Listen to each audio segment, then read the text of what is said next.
আসসালামু আলাইকুম সুপ্রিয় দর্শক বন্ধুরা, আপনারা সবাই কেমন আছেন? আশা করছি মহান আল্লাহ তাআলার অশেষ রহমতে আপনারা যে যেখানে আছেন অনেক ভালো আছেন। আমিও মহান আল্লাহ তাআলার রহমতে আলহামদুলিল্লাহ অনেক ভালো আছি। আজকে আমি ভিডিও করছি আর আপনাদের ভাইয়া পুডিং বানাবে, সেজন্য 2 কেজি দুধকে আগে থেকে জ্বালিয়ে এটাকে 1 কেজি পরিমাণ করে নিয়েছি। এখানে আবার 1 কাপ চিনিও নিয়েছে, সাথে 6টা ডিম এখন দিয়ে দিবে। দুধটা কিন্তু অবশ্যই ঠান্ডা করে দিতে হবে, না হয় গরম দুধে ডিম দিলে দলা পেকে যাবে। তো একটা ইলেকট্রিক বিটার দিয়ে আমি এটাকে একটু বিট করে নিচ্ছি। কত সুন্দর করে দেখুন হয়ে যাচ্ছে। আপনাদের কাছে ছোট্ট একটি রিকোয়েস্ট রইল, যে যেখানে কাছে কিংবা দূরে, দেশ কিংবা বিদেশ থেকে আমার এই ভিডিওটি যদি দেখে থাকেন, তাহলে প্লিজ সম্পূর্ণ ভিডিওটি কন্টিনিউ করার চেষ্টা করবেন। বন্ধুরা, দুধ আর ডিম বিট করা হয়ে গেছে। এখন 1 কাপ পরিমাণ চিনি অ্যাড করে দিলাম। আসলে আজকে কয়েকদিন যাবৎ ঠান্ডা লেগে আছে, সেজন্য বয়সটা এরকম দেখাচ্ছে আমার। তো বন্ধুরা, চিনিটা দিয়ে আরও কিছুক্ষণ এভাবে বিট করে নেব। এতে করে ডিম আর দুধ ভালো করে একসাথে মিক্স হয়ে যাবে, চিনিটাও গলে যাবে। আপনাদের কাছে যদি ভালো লেগে থাকে আমার ভিডিওটি, আপনাদের কাছের বন্ধুদের কাছে শেয়ার করতে পারেন। আজকে আমি একদম সহজ সিম্পলভাবে পুডিং রেসিপি আপনাদের সাথে শেয়ার করছি, তাও আবার আপনাদের ভাইয়ার সাথে। তো এখানে 1 চিমটি পরিমাণ লবণ দিয়ে দিচ্ছে, সাথে দিচ্ছে আধা টেবিল চামচ পরিমাণ ভ্যানিলা এসেন্স। ভ্যানিলা এসেন্স দেওয়ার পরে আরও কিছুক্ষণ বিট করে নেব এটাকে। আমি কিন্তু করছি না, সব কিছু আপনাদের ভাইয়াই করছে, শুধু আমি চিনির মাপটা বলে দিয়েছি।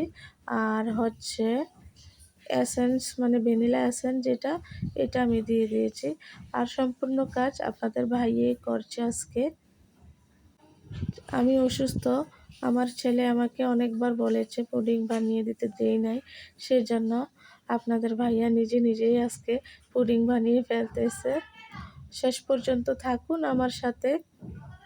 তো বন্ধুরা, এখন দেখুন ক্যারামেল করার জন্য যে পাত্রে পুডিংটা সেট করবে, সেই পাত্রে 2 টেবিল চামচ পরিমাণ চিনি দিয়ে চুলায় বসিয়ে দিয়েছে। চুলার আঁচটা এই পর্যায়ে মিডিয়ামে রেখে ক্যারামেল তৈরি করে নিচ্ছে।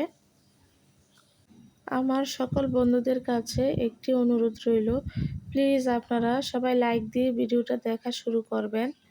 আমি যার ভিডিও দেখি না কেন প্রথমে লাইক দিয়ে দেখা শুরু করি। আমার ভিডিওতে আমি দেখেছি কমেন্ট যদি হয় 20টা আর লাইক করে 12-13টা এরকম।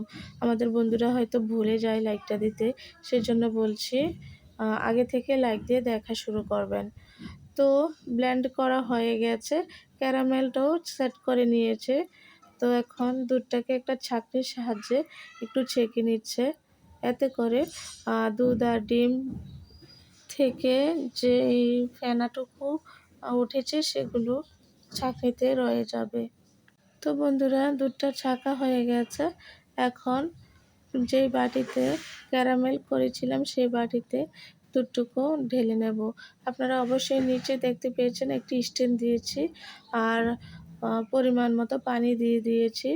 তো এখন দুধটাকে ঢেলে নিচ্ছে ক্যারামেল সেট করা বাটিতে। এইভাবে করে 40 মিনিট কুক করে নিয়েছি। তারপর 2 ঘন্টা ফ্রিজে রেখে দিয়েছিল। তো এখন দেখুন পুডিংয়ের লুকটা কেমন এসেছে 2 ঘন্টা পর। আমার তো পুডিংয়ের চেহারা দেখে হাসি পেয়েছিল, যাক কিছু বলার দরকার নাই, বেচারির মনে কষ্ট যাবে। আজকে প্রথম ছেলের জন্য পুডিং বানিয়েছে। তো উপর থেকে কিছু ফেটে গেছে, সম্ভবত পানি ঢুকেছে, সেজন্য এরকম হয়েছে। আমি কিন্তু আপনাদের ভাইয়ার সামনে কোনো কিছু বলি নাই, মনে মনে অনেক হাসি পাইছিল আমার। কিছু বললে বেচারির মনে কষ্ট যাবে।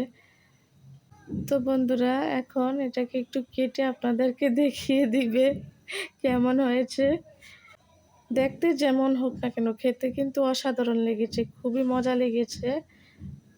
আপনারাও বাসায় চাইলে এভাবে তৈরি করে খেতে পারেন এই পুডিং।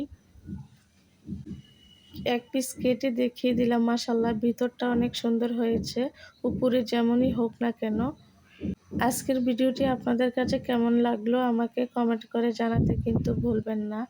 সে পর্যন্ত সবাই ভালো থাকবেন, সুস্থ থাকবেন। আল্লাহ হাফেজ।